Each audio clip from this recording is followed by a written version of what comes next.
دلته درې دانې ستوري لرو. د دریو دانو ستورو یوه ډله جوړه کړې ده چې په یوه ډله کې درې دانې ستوري دي، یا یو ځلې درې دانې لرو. نو داسې به یې ولیکو چې یو ضربې درې مساوي کېږي.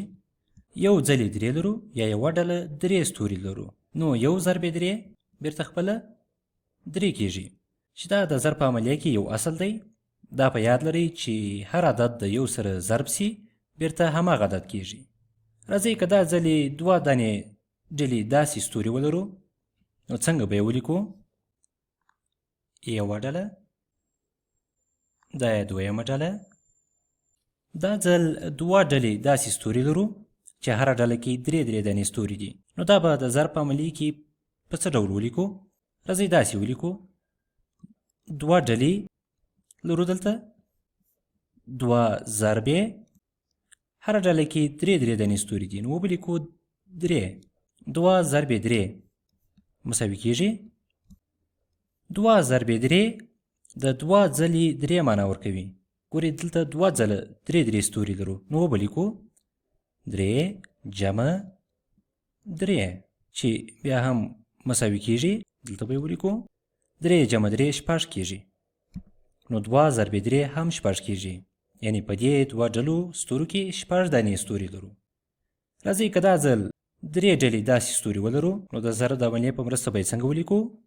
دا یې دوه ډلې، یوه ډله نور ستوري به هم راوړو. دا یې دریمه ډله ستوري.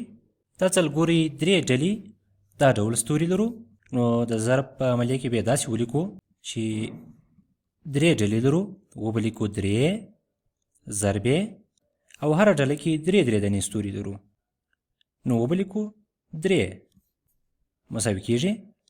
درې ځلې درې لرو، داسې لیکلی شو چې درې جمع درې جمع درې، درې ځلې درې دي چې مساوي کېږي.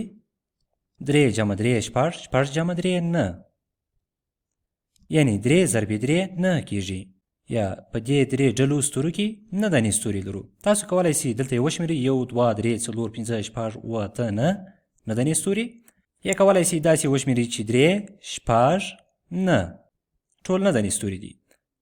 راځئ که دا ځل څلور ډلې داسې ستوري ولرو، نو د ضرب په عملیه کې بیا څنګه ولیکو؟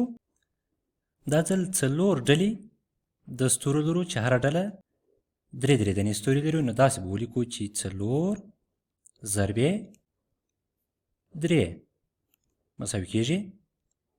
څلور ضربې درې دا معنا یعنې څلور ځلې درې لرو، لکه دلته یو دوه درې څلور، څلور ځلې یو دوه درې، درې درې لرو، نو وبلیکو چې درې جمع درې جمع درې جمع درې، درې جمع درې شپږ، شپږ جمع درې نه جمع درې دولس، یعنې څلور ضربې درې دولس کېږي. یا که دلته تاسو وګورئ دا ستوري وشمېرئ، نو د دې ستورو شمېر به دولس وي. زه ستاسو څخه غواړم چې تاسو همداسې دوام ورکړئ او دا ځلې پنځه ضربې درې پیدا کړئ، بیا شپږ ضربې درې پیدا کړئ، بیا اووه ضربې درې پیدا کړئ، بیا اته ضربې درې پیدا کړئ، بیا نه ضربې درې پیدا کړئ، او بیا لاس ضربې درې پیدا کړئ. هر ځلې دا ډول ستورو رسمولو ته اړتیا نشته. تاسو کولی شئ داسې ولیکئ چې پنځه ضربې درې یعنې پنځه ځلې درې لرو، درې جمع درې جمع درې جمع درې جمع درې، درې جمع درې شپږ، شپږ جمع درې نه جمع درې دولس، دولس جمع درې پنځلس، یعنې پنځه ضربې درې پنځلس کېږي.